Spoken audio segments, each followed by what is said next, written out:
Well, I don't do very many of these kinds of videos. True force, I guess I'm not sure what to call this video because it's not technically true force loneliness. I'm already going through that in my life. I'm still living here in this house that my family has kind of given me the small, and it is not really my house. Let's cut the bullshit because it's not really my house. I have the mouse's share of this house. When my mom dies, if my mom dies before my sister, we'll get into that a little bit. Um, then my sister gets the lion's share of the house, and she'll do whatever the fuck she wants. That's just the way it is. You can tell me differently. Remember, I told you two rules of bullshitting. Two rules are you call out other people's bullshit. My sister's like, oh, that's easy, right? The other rule is you cannot bullshit or else this, right? Because then nobody cares about you. So those are two basic rules. Don't bullshit people and call out other people's bullshit. Uh, if you didn't bullshit people, but you were quiet, you were just a liar, right? So we'll call him Dave. It's a very general name anyway. It's a very common name. So Dave is this guy that my mom hired to do basically redoing yard work. Basically weed whacking, uh, tearing apart yard. I'm not sure if he's responsible for doing anything more than that. I don't know what his capability is, but I didn't realize until today that he is the husband. Well, here's the weird text message. Uh, this girl, it is a girl. I thought could have been a male, but this girl says, "Oh, well, this is Dave's husband. We're gonna be over the house," and I'm like a little puzzled by this. I'm like, Dave's husband. Dave's gay. Oh, okay, whatever. Um, Most Chicanos I know are hetero. I mean, especially like immigrants. It's hard to find a gay immigrant. I mean, especially when you see most people that just come here in families. Most of them are hetero. Not my rule. It's just the way it is, right? So no judgment. Um, but then it's me, this person. So this person, this woman who texted me. Everybody seems to have my number, which is fucking bullshit in my family. Tells me that she is actually the wife. Um, we'll call her Jenny, okay? Jenny is actually the my oldest sister, the one that owns this house, her stepdaughter. So my sister married into a Filipino family back in 1994. I was 16 and she was almost 30. All right, I'm in my mid. I'll be 44 this year, so we're all getting old. And her husband was a complete fool. Okay, he accused her of cheating on him, which is entirely possible. I mean, my sister went to Canada a couple of times for a business trip. Who knows? My mom would say, oh, she went on a business trip. Well, that's what she told you. I don't know what the truth is. And I don't really care. There are no saints in this family. I don't give a shit. Um, I'm going to think I'll probably call this video Loneliness versus Moral Authority or Superiority. Anyway, it was my brother-in-law who ended up cheating on my sister with somebody else. And then eventually he married his original wife's, the mother of the three. So there's three kids. Okay, there's Jenny, there's Elsie, and then there's John.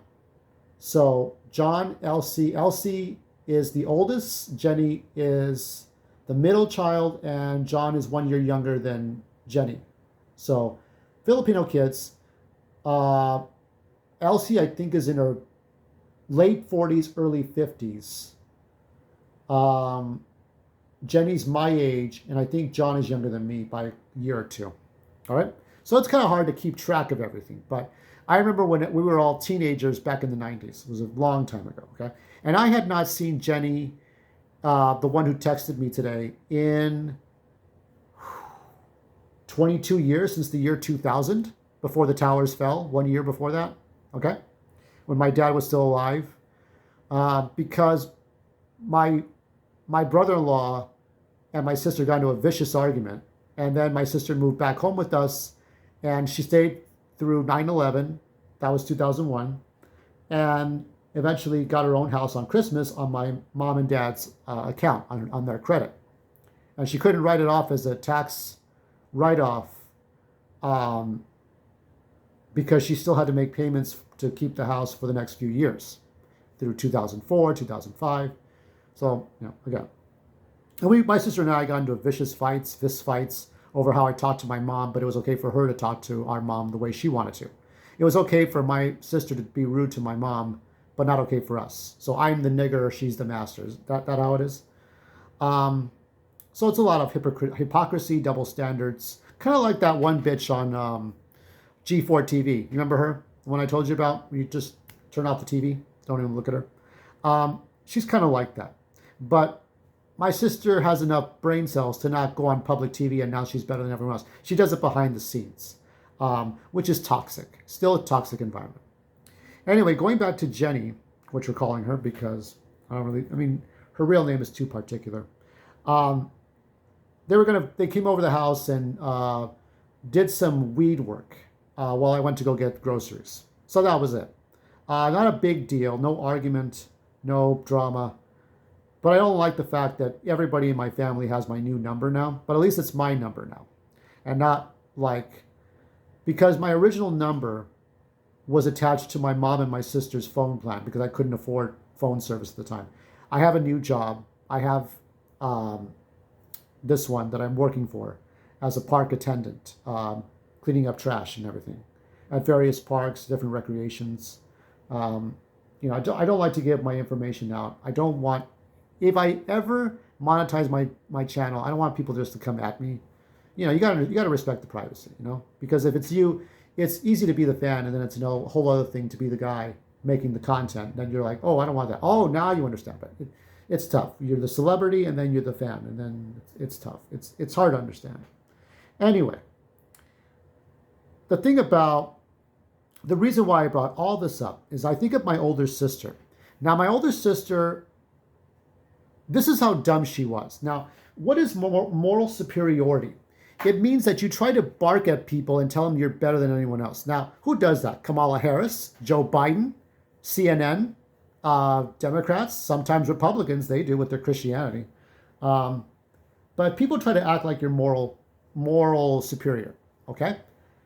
Politicians are our legal superiors. That's it. There are legal superiorities. There are legal authorities, and that's it. That's all they can be. Nothing more. All right? Unless they're related to you. And even then, people in my family are full of shit.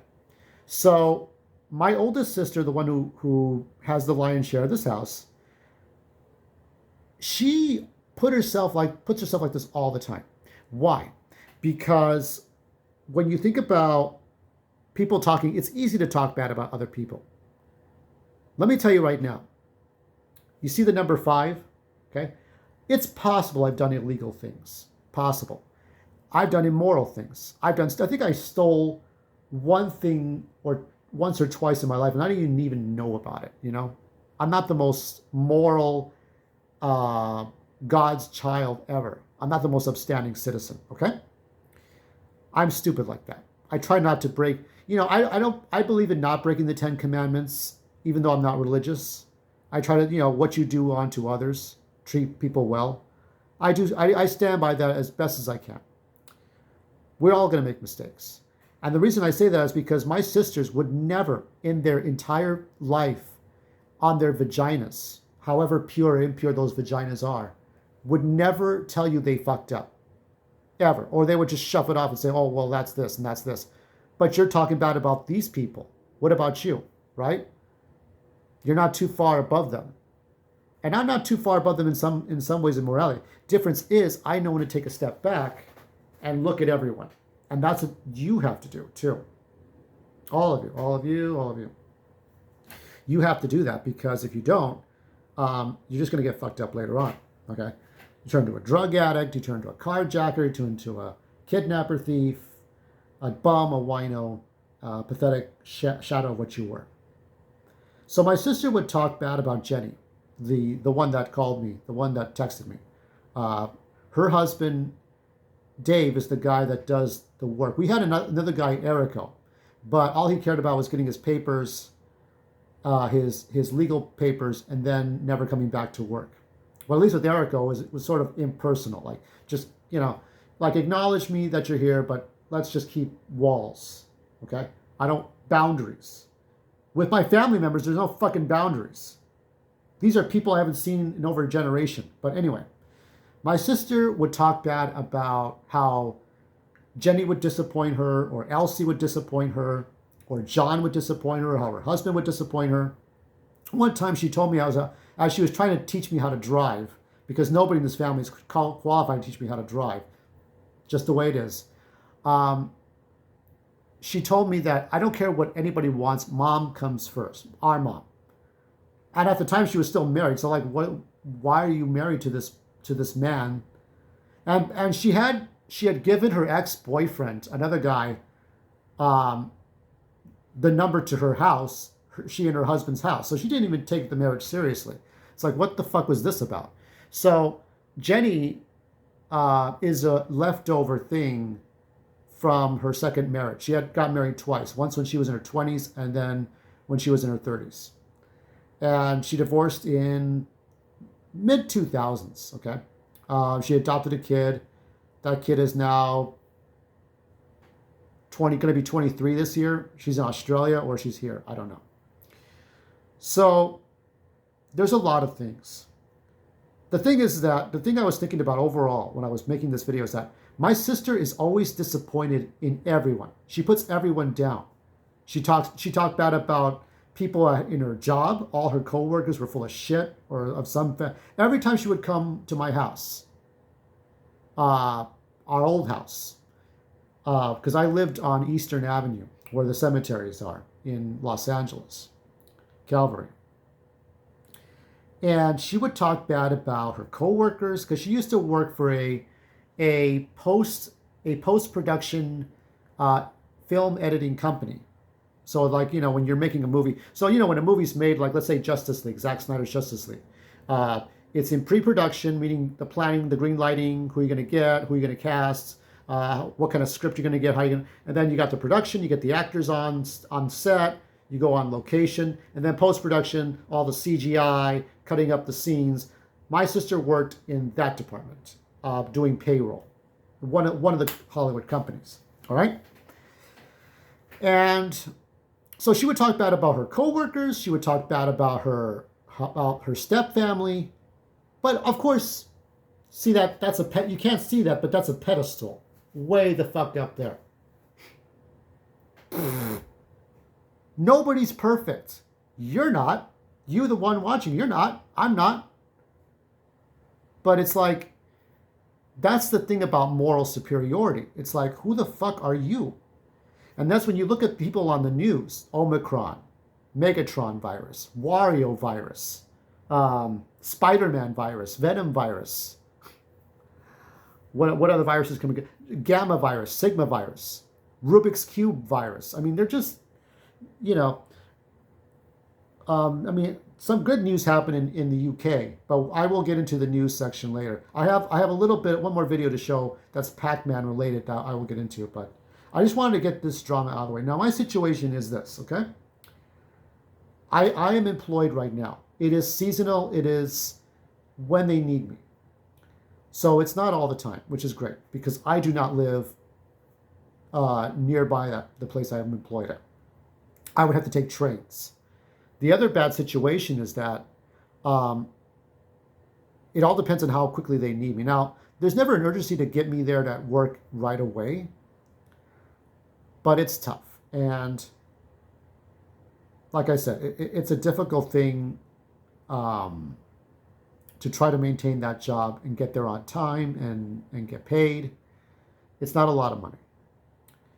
So right now, they're not needing me right now because I think not until the summertime it's going to get, packed. But right now, I don't know what's better from this. You know what's better? The library jobs that I wanted. And they didn't give me a second look. I remember when I got out of college, 4-year college, to try to apply for jobs. And it's that they take your application, put it in a folder, and toss it in the file, and they'll clean it out in 6 months, probably 3 months, stuff like that. They don't give a shit. I mean, people in the industry don't give a shit about you. If you can intern after you graduate or while you're in college to be that person, great. If it doesn't work out for you, then it doesn't work out. A lot of college degrees are a joke. But I can see my sister, if my mom cries to my sister and says, he's going to leave one day, he's going to leave and pack up and take stuff and leave, and he's never going to come back. And my sister will be like, oh, he says that, but he's not going to do it. You want to fucking bet? Would you like to bet that? My oldest sister, that if you ever watch this video, you want to bet that. Because it's true, I could die surviving on my own, without, practically homeless, without a place to be. I wouldn't be in this state. The other thing too is, I didn't ask to be in this family. I didn't ask to be born in this family. A lot of you and my other two sisters, and my father, and my mother, and cousin Gabriel, and the kids at school, all through from nursery school to kindergarten to elementary to middle to high school and sometimes college, you all fucked with me and you didn't give a damn. Even those Armenian gangs who made me racist against Armenians for like a few years before I got over it. Told you I'm not perfect. All of you fucked with me and you didn't give a shit. You didn't care. So you can sit there. If my mom ever says, oh, he's going to leave, that's probably going to be true. Push me hard enough, and I probably will. Because the thing is, I have enough money to just take a ticket to go get out of here. And I want people on this to know this, okay? I have enough money to do that. So it would be in my best interest to stay employed, however seasonal, with my job, even if I'm not there every week or every month, to stay employed so that in case I decide to quit this job and go go to a staffing agency or whatever, I'll have that, on my record, say I worked the last 6 months or whatever. Because, as long as you're still employed, if you're still employed and you're not working every week or every month, and you decide to go to a temporary or a staffing agency, like an employment agency, it might work out. You're trying to get somewhere, and you just want to make sure that you're just going to be on your feet long after. I mean, you can go through Indeed.com or whatever, but you try to look around, you try to find the best things, and sometimes a staffing agency will be good when you run into it. But enough of that. I'm in a better spot than I was before, and I have like almost 2,000 people. I'm very grateful. Yeah, I know you're all there for my Pac-Man video. I get it. I understand. But I'm trying every day to try to make up for, just getting really great videos for all of you. And on TikTok as well. I'm grateful for the attention that I get. Yes, it's dopamine, but I think also too, I mean, even if people don't even respond to me, that's hard. It's just getting people to respond to me. I mean, I see comments and other people. There are people who have been gone for months off their channel. All they have to do is come back and they get like 20 comments, and they're really intelligent comments. I don't really get that, but I hope I do. But yeah, about this family drama. Here's the thing. And what I'm saying is going to sound dark, okay? Because I still believe in the 10 Commandments of thou shalt not kill. So I don't do that, okay? What is it Charles Bronson says in The Hitman? Murder is killing without a license. You need a license. That's the way it is. If my sister died before my mom did, because my mom has left the house in my sister's name, my mom would be forced to look at us, my other sister and me, because my second sister died of suicide, I think. And my other sister doesn't speak to her. And we're the only two people left after that. And my mom would have to be objective and look at us differently. And if my mom was forced to move in with me because she couldn't afford, but again, my mom moved out of 3 houses after we moved out of the old house. So there's a lot of things. Um, and it's unfortunate, but that's just how my mom is. You know, she has no real morals. She acts morally sound, but she talks bad about us back and forth like we're coworkers. We're not your coworkers. This is not Survivor. We're not a reality show. We're your children who didn't ask to be on this earth. And you talk bad about us if we disappoint you. I know she talks bad about me if I disappoint her. But I do. In some ways I deserve that. But when you're the parent from a different time, because she was born in the 1940s, and you know, you have to be a better moral standing than the rest of us. And if you can't do that, then what's the point? So that's all I wanted to say. I don't do these kinds of videos much anymore.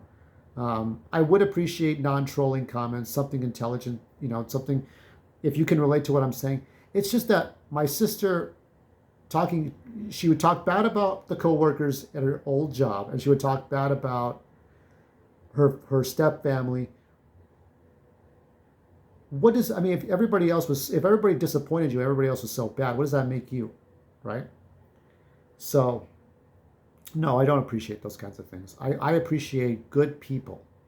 I rejected my mom's offer to go have Thanksgiving and Christmas over there with her and my sister because it's just not an honest Thanksgiving and it's not an honest Christmas. It's not honest. It's dishonest. Nobody wants to be there. Everybody's fake. You know, that's what you do for company picnics. If you're required to go to your company picnic or company job or a company Christmas party, you're supposed to go there, then you gotta go. Okay, I get it. You gotta wear a mask. You gotta stay 6 feet apart. You gotta go to the Christmas party. Okay, but when it's your family and they treat you like shit, now isn't it you know, cutting? What is it? The old phrase, cutting off your nose to spite your face. Not necessarily. And people, my dad made fun of my nose. He said that phrase, and he made fun of my nose too at times. He was an abusive man. Um, I think at 43, 44, you have to make hard choices. Do you live in comfort, but there's a heavy price of abuse and gaslighting and moral superiority over your ass when you know better? Or do you go out in the wild and fend for yourself? And hopefully you'll find people who are not necessarily obligated to be like helping you like family members, but their job, their occupation is to help you. Okay? And if they don't do it, what kind of people are they? So think about the crossroads you're on right now and think about where you're headed and where you've been. Maybe I'm doing this also too because Joey Diaz didn't post a new video on Wednesday, and I like when he talks. He's not the most uh, clean purse, upstanding citizen ever, but it's great when he talks to people, and he didn't get to do that, so I'm kind of doing a little bit. So stay tuned. We're going to put a Pac-Man news headlines video. It's not necessarily a news story, but it's something interesting that I saw, and stay tuned for whatever fucking happens.